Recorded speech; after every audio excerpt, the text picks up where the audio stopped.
মাঝে মাঝে অনেক হাফেজে কোরআনকে দেখা যায় কবরস্থানে গিয়া কাঁদে। আমার জীবনে বাবা আমি দেখেছি নিজের চোখে, আমার মিরপুরে কালসি কবরস্থানে আমি একদিন বের হয়েছি, আমার এক কমিটির লোক মারা গেছে জানাজা দিয়া। এবার যখন আমি বাসায় ফিরবো, ফিরার পথে পিছনের গেট দিয়া বের হব, হঠাৎ দেখি ওই হাজার ভিড়ের মধ্যে একটা ছোট্ট বাচ্চা মাদ্রাসার ছাত্র একটা কবরের পাশে মোনাজাত দিয়া কাঁদতেছে। আমি চিন্তা করলাম, আহার এই বাচ্চাটা কে, কি তার পরিচয়, এই কবরের মধ্যে কে ঘুমায়, একটু একটু খবর নেওয়া যায়। কিছুক্ষণ অপেক্ষা করলাম, দেখি আর মোনাজাত শেষ হয়েছে। গলাটার মধ্যে হাত দিয়ে জিজ্ঞাসা করলাম, বাবা তোমার নাম কি? কয় হুজুর আমার নাম সালমান। আমি বললাম, সালমান কি করো? কয় হুজুর পাশের এতিমখানায় পড়াশোনা করি, সেখানে নাজেরা পড়তেছি, কোরআন শরীফ দেখা পড়ি। আমি বললাম, সালমান তুমি কার কবরে দাঁড়ায় দোয়া করলা? এটা কার কবর? তুমি কার জন্য এইভাবে চোখের পানি ফালায় কাঁদলা? এই কথা বলতেই দেখি সে একটু কাজুমাজু করতেছে, ছুটে যাইতে চায়, বলতে চায় না। আমি বললাম, বাবা বলো, এখানে লজ্জার কিছু নাই, এটা কার কবর? বলতে চায় না। আমার সাথে আরো কিছু লোক ছিল, বললাম তাহলে একা একা বলো। আমি একটু আগায় নিয়ে গেলাম, বলো বাবা কার কবর? ছেলেটাই দেখি চোখের পানি টলমল করে, কয় হুজুর এটা আমার বাবার কবর না, আমার মার কবরও না। কয় তাহলে কার কবরে তুমি এভাবে কাঁদলা? তোমার বাড়ি কোথায়? কয় হুজুর আমার বাড়ি গাজীপুরে। তাহলে এই কালসি কবরে এখানে কার জন্য কাঁদনা?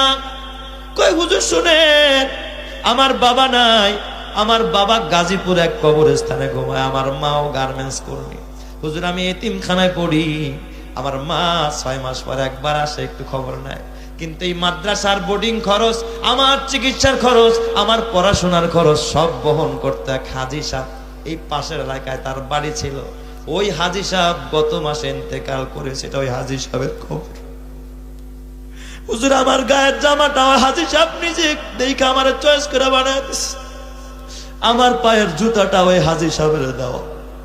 হুজুর আমার সব খরচ এই হাজি সাহেব বহন করত। আজকে 1 মাস ধরে কবরে গেছে, আমার আর খবর নেওয়ার মতো আর কেউ নাই। হুজুর এই জন্য আমার বাবার কথা অতটা মনে পড়ে না, যতটা আমার কান্না আসে আমার এই হাজি সাহেবের জন্য। এই জন্য মাঝে মাঝে আর শুক্রবার দিন বিকেল বেলা আমি হাজি সাহেবের কবরের পাশে দাঁড়ায় দাঁড়ায় কাঁদি। এ আমার বাবা, ছেলেরে আলেম বানাইতে পারস তাই কবরে গিয়া কাদার মানুষ নাই। কিন্তু জানোস না, তোর কবর যখন হবে এলাকার ভিতরে, এই মাদ্রাসার একটা এতিম কইবা, আর ওই কাকাই তো সবসময় আমাকে খবর নিত, বোর্ডিং এর চাউল দিত, আলেম ওলামাকে ভালোবাসতো, মসজিদ মাদ্রাসায় বেশি বেশি আসতো। মাঝে মাঝে গিয়া যদি একটা এতিম তোর কবরের পাশে দাঁড়ায় চোখের পানি ফালায় মালিকের একটা ডাক দেয়, আর সে আজিমটা কাঁপতে থাকে। আল্লাহ তাআলা এই আলেমের চোখের পানির বরকতে, এতিমের কান্নার বরকতে আল্লাহ তাআলা তোর কবর আযাব মাফ করে। ইউনূস পয়গম্বর এত বড় জলিল কদর পয়গম্বর, মাছের আহার হয়ে গেছে, মাছের পেটের মধ্যে ঢুকে গেছে। এই অবস্থা আল্লাহরে যখন তসবিহ পড়া আরম্ভ করে দিছে, বলেন তো সর্ব অবস্থায় ডাক দিলে ডাকের সাড়া দেন যিনি, তিনি কে? হার লাহজা হে মুমিন কি নাই শান নাই আন, हर लहजा है मोमिन की नई शान नई आन, गुफ्तार में किरदार में अल्लाह की बुरहान, गुफ्तार में किरदार में अल्लाह की बुरहान, गफ्फारियों क़हारियों कुद्दूस व जबरूत, ये 4 अनासिर हो तो बनता है मुसलमान, ये 4 अनासिर हो तो बनता है मुसलमान। उल्फत में बराबर के वफा हो के जाफा हो, हर चीज में लज्जत है अगर दिल में मजा हो, हर चीज में लज्जत है अगर दिल में मजा हो। जोर जोर कौन सुबहान अल्लाह। यूनुस पैगंबर डाक दिया, कह ला इलाहा इल्ला अंता सुबहानका ইন্নী কুনতু মিনাজ জালিমিন। ইউনূস নবী এই তাসবিহ পড়তে দেরি, ডাকতে দেরি, আল্লাহ তাআলা একটা সেকেন্ডও দেরি করে নাই ডাকের সাড়া দিতে। চিৎকার মেরে কন্না আল্লাহু আকবার। আল্লাহ যদি খালি কইতো ইউনূস একটু দেরি করো, মাছে খাইছে আমি দেখছি, আমি ডুবুরি বাহিনী পাঠাই, 2 মিনিট অপেক্ষা করো। বলেন তো 2 মিনিট মাছের পেটে পানির নিচে বাইচা থাকার মতো সুযোগ আসেনি? সুযোগ নাই। আল্লাহ তাআলা সাথে সাথে ডাকে সাড়া দিয়া দিলেন। একদিন আর 2 দিন নয়, মাছের পেটে ইউনুস পয়গম্বর, ওই মাছের পেটের ভিতরে 40 দিন পর্যন্ত এই মাছের পেটে মাছ তারে নিয়ে সমুদ্রের গভীরে চলে গেছে। সমুদ্রের কূলে না, বড় মাছ নদীর পারে থাকে না, সমুদ্রের অতল গভীরে হযরত ইউনুস পয়গম্বর ওই মাছের পেটের ভিতরে, ইউনুস নবী সমুদ্রের গভীরে মাছের পেটের ভিতরে তিনি তখন বৈশা বৈশা একটাই মাত্র জিকির, লা ইলাহা ইল্লা আনতা সুবহানাকা ইন্নী কুনতু মিনাজ জালিমিন। এই তাসবিহটা কয়দিন পড়ছে? 40 দিন। 40 দিন পর্যন্ত পড়ছে। আল্লাহর পয়গম্বর ইউনুস, আল্লাহ তাআলা মাছরে ডাক দেখা, মাছরে আমার পয়গম্বরে পেটে নিবি, তবে আহার বানাইস না, হজম করিস না, আমার পয়গম্বর যেমন আছে তেমনই রাখিস। বলেন তো কুদরত কার? আল্লাহ যে পানির নিচে মাছের পেটে মানুষকে 40 দিন বাঁচাইতে পারে, এটা বানানো গল্প নয়, নাট্যমঞ্চের কাহিনী নয়, খোদার কোরআন থেকে বলছি রে বাবা। বিশ্বাস করলে মুমিন, বিশ্বাস না করলে বেঈমান। কথা ঠিক কিনা? কয়দিন? 40 দিন পর্যন্ত মাছের পেটে। এই দিক দিয়া আল্লাহ তাআলা ইউনুস পয়গম্বরের দোয়া কবুল করলেন। ফাস্তাজাবনা লাহু ওয়া নাজ্জাইনাহু মিনাল গাম্মি ওয়া কাযালিকা নুনজিল মুমিনিন। আল্লাহ তাআলা মাছরে ডাক দিয়া কয়, মাছ এবার আমার পয়গম্বর ইউনুসরে নিয়া আর পানির গভীরে থাকতে হবে না। ও মাছ, তুই যা ওই চরের পাশে বালুকাময় জায়গা, ওই জায়গার মধ্যে নিয়ে আমার পয়গম্বর ইউনুসকে তুই তোর মুখ থেকে বের করে দে, গলৎকরণ করে দে, বের করে দে, বমির মতো প্রায় ফেলে দে। মাছ দেখবেন অনেক সময় তিমি মাছ লাফ দিয়া নদীর পারে উঠা যায়।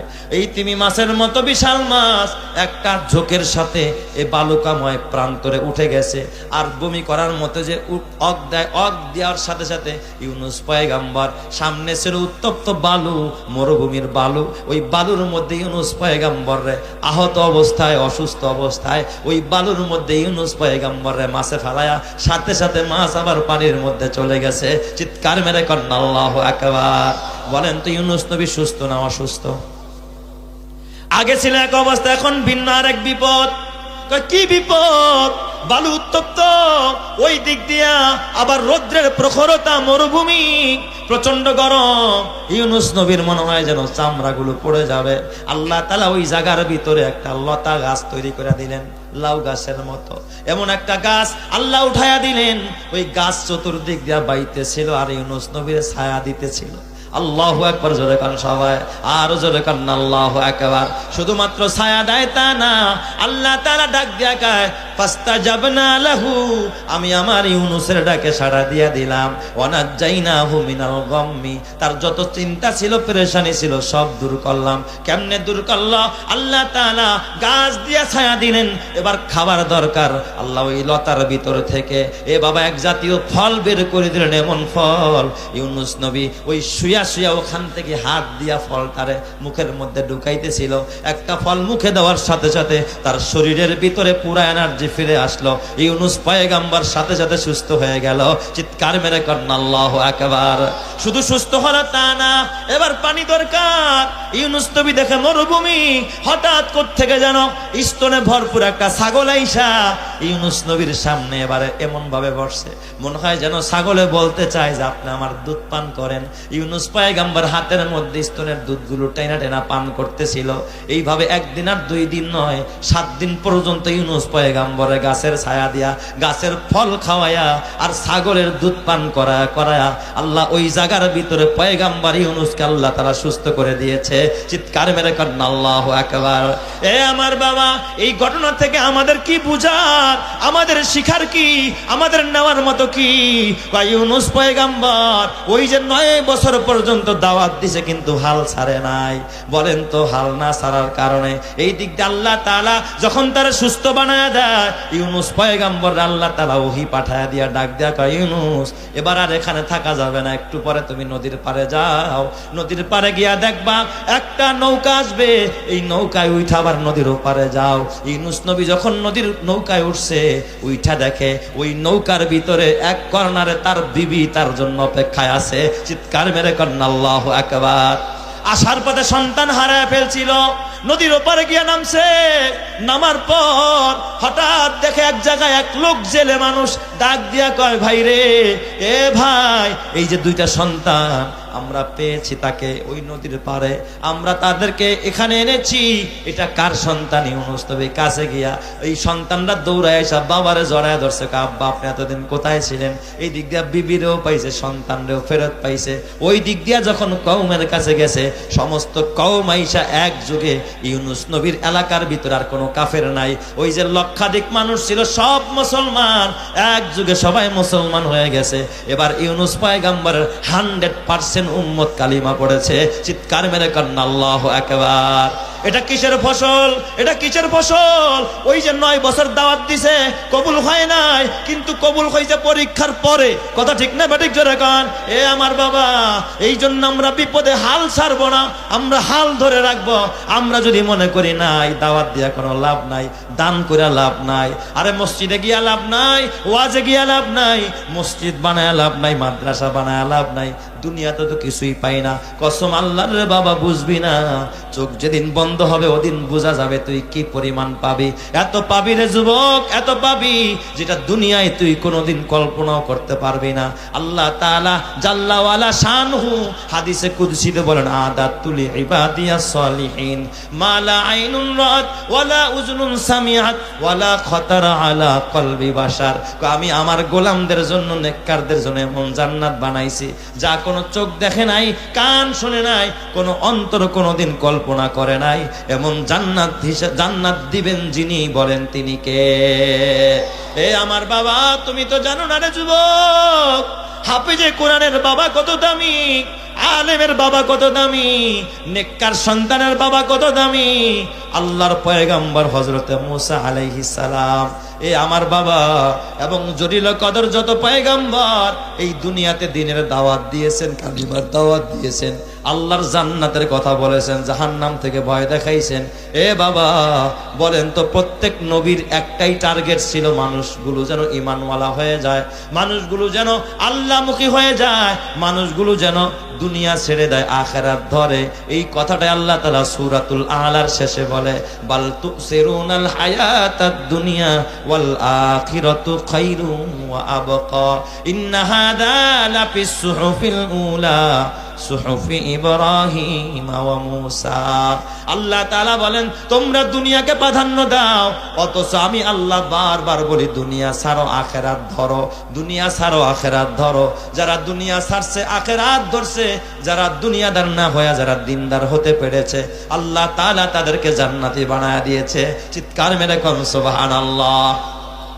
এই জন্য আমার বাবা, নিজে হয়তো দিনদার হতে পারো নাই, সন্তানকে দিনদার বানাইতে পারো নাই, নিজে আলেম হতে পারো নাই, সন্তানকে আলেম বানাইতে পারো নাই, অন্তত নিয়ত করো যে একটা দিনদারের সাথে সম্পর্ক করে খোদার কবরে যাইবা, একটা মসজিদ বানায়া কবরে যাইবা, একটা মাদ্রাসা বানায়া কবরে যাইবা। তোমার বানানো ঘরে যদি কেউ গুনাহ করে, গুনার ভাগ তোমার কবরে যাবে। তোমার বানানো ঘরে যদি কেউ নেক করে, নেকের ভাগ তোমার কবরে যাবে। এ আমার বাবা, ওই বাবার জীবন ধন্য যেই বাবা একটা হেফজখানা বানায়া তারপরে কবরে যায়।